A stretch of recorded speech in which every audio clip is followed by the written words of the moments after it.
latest incident to upset the chancelleries of The Muslim nations in the Middle East would not accept Israel's existence since its founding in 1948. They began amassing huge amounts of sophisticated weaponry and lobbying for the implementation of boycotts, divestment, and sanctions against the Jewish state.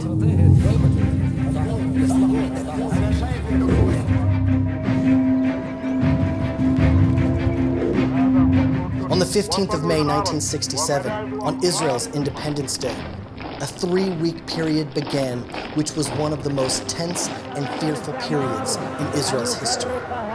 In direct contravention of international agreements, Egyptian leader Jamal Abdel Nasser removed the UN peacekeeping forces and began moving tens of thousands of soldiers and hundreds of tanks into what was the demilitarized Sinai Peninsula towards Israel's southern border. Egypt also blockaded the Straits of Tiran, an open international waterway which was essentially a declaration of war. Israel turned to the nations of the world, primarily to the United States, for assistance against Egyptian aggression, but somehow all Western countries decided to remain neutral. Very quickly, it became apparent that the promises were all but forgotten. Israel, with 2.5 million Jews, was left alone to face the might of the Arab nations. Egypt, Syria, Jordan, Iraq, and Lebanon formed a military alliance and began moving forces into Jordan towards Israel's borders. When the Arab countries realized that the world had abandoned Israel, many other Muslim countries were openly calling for the destruction of Israel. The will and means to murder millions of Jews were evident. Top IDF commanders expressed their concerns at the high price Israel was liable to pay in a war with the Arab world. Some military experts projected a toll between 20 and 100,000 lives. Israel prepared cemeteries all over the country, ready to accommodate many expected victims. Massive parks were prepared in Jerusalem, Tel Aviv, and other cities in case the cemeteries would have no more space. World governments, instead of defending Israel's right to exist, warned Israel continuously not to attack. However, the people of Israel had no choice but to go to war, to defend their country and their very existence. At 7:15 a.m. on June 5th, 1967, the IDF launched Operation Moked, Focus. Almost the entire Israeli Air Force was dispatched in a daring mission. Only 12 planes stayed behind. The risk of this operation was extraordinary, as the fighter pilots flew at an unprecedented low altitude of less than 20 meters above the ground. Egypt had the most advanced ground-air missile defense systems in the Middle East. Most of the Israeli jets were old and outdated French planes. If the Israeli jets would have been detected, many would have fallen, and Israel would have been left with practically no air force. And then, a miracle occurred. The most advanced Russian MiG jets that patrolled the airspace along the borders between Egypt and Israel were, for that one critical hour, grounded. Incredibly, at that very same time, the top commanders of Egypt, Jordan, and Iraq flew together to observe the Egyptian forces invading Sinai. The Egyptian officers had ordered all anti-aircraft units not to fire unless given a direct order as long as they were in flight. This created total confusion on the Egyptian ground as Israel struck exactly in that window of time. By 7:45 a.m., the high hand of Providence resulted in the Israeli Air Force reaching all the Egyptian airfields without even one plane being detected. More than 200 Egyptian planes, almost half of Egypt's fleets, were almost instantaneously destroyed, also bombing the runways and making impotent the mightiest air force in the Middle East. General Moti Hod, commander of the Air Force, said, "In my wildest dreams, I never would have conceived of such an incredible success."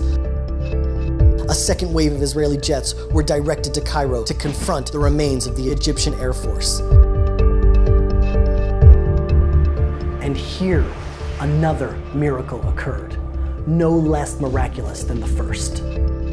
Even though Israel had lost the element of surprise and the anti-aircraft systems were operating with full capacity, Egypt was only able to hit one Israeli plane. The Israeli Air Force went on to destroy a total of more than 300 Egyptian planes, and every airfield in Egypt was neutralized. It was nothing less than a military miracle. seemingly impossible. And then another miracle occurred. It was as if God hardened the heart of the Egyptian president Nasser, who continuously gloated about his glorious military victory over Israel. In the Arab media, President Nasser spoke of the end of Israel's air force and of the Egyptian tanks on their way to Jerusalem. Jordan, Syria, and Iraq believed these bombastic statements and wanted to join him in the great victory against the Jews. All the Arab air power struck simultaneously on multiple fronts. In almost any other scenario, Israel would not have been able to respond as quickly as it did. The timing was seemingly orchestrated to position Israeli jets exactly where they should be. Not in 6 days, but in 6 hours, the war was won. A biblical prophecy comes to pass as the forces of Israel sweep on in an astonishing triumph of strategy. After achieving air supremacy, her forces thrust like an avenging sword at the very heart of Arab self-confidence. And then, perhaps, the greatest miracle of all, a miracle Israel never expected: Jerusalem.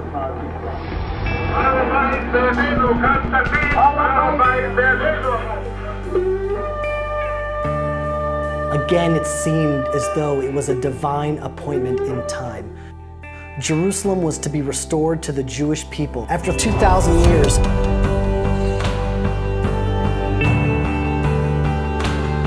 the enemies of Israel had twice as many soldiers as we did, 3 times as many planes, 4 times as many tanks. The odds were stacked against us on every military front. The love of Israel, self-sacrifice, and courage of the Israeli soldiers, combined with divine guidance and assistance, made these miracles possible.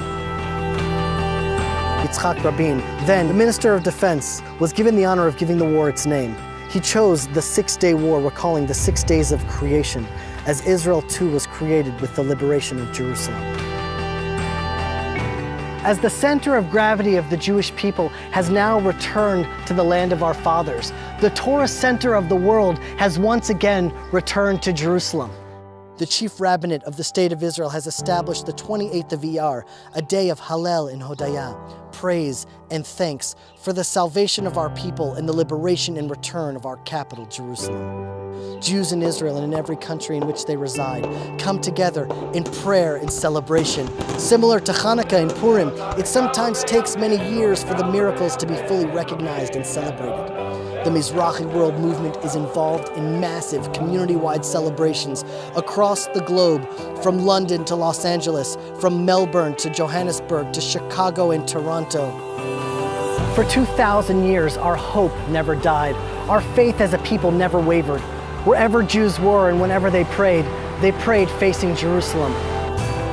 Whatever happened the night before, whether it was the Crusades, the Inquisition, Muslim oppression, or Nazis in Germany, the next morning a Jew would wake up, dust himself off, put on his talit, face Jerusalem, and pray to come home, knowing somehow, some way, God would bring us back.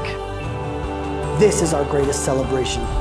To be alive in this generation where the prayers of our fathers and mothers have finally been answered, to be alive and to take part in Jewish destiny.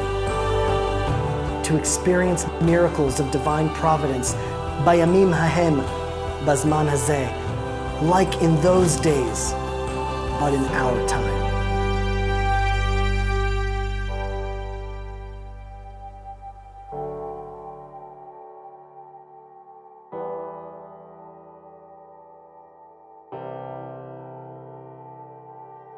you.